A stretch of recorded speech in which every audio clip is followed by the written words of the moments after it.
હે 14 લોકના તારણહાર, હવે તમે જ મને તારો. કોઈ કરતા કોઈ બળદગાડું આપતું નથી. પ્રભુ મારી પાસે ધન ધાને નથી કે બળદગાડું ખરીદી લઉં.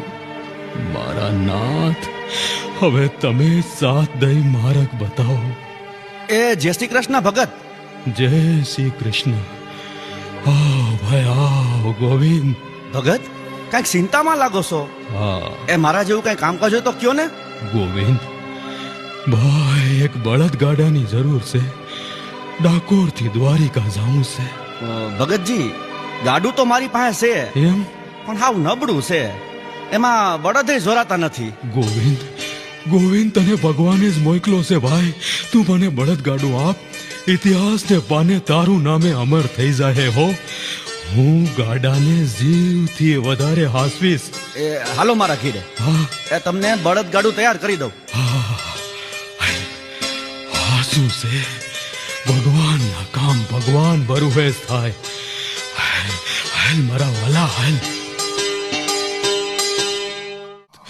આપનો જય હો. પ્રભુ, મારા માટે આપે નીંદ ત્યાગી.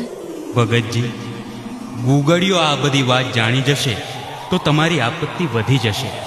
મહાપરાણે પામેલ આ ગાડું અને બળદો પણ ઝૂંટવાઈ જશે. આદેશ પ્રભુ, આદેશ. વિલંબ કર્યા વગર મંદિરે પહોંચો. મૂર્તિને ઊંચકવામાં કોઈ વિઘ્ન નહીં આવે. હામમાં રહી હોશભેર મૂર્તિ ઉપાડજો. હું તમારી સાથે ડાકોરના માર્ગે પ્રયાણ કરીશ. ભલે ભલે મારા નાથ. હોય તમારો સાથ તો દૂર થાહે સમૂળગી ઘાત. જય રણછોડ માખણ ચોર.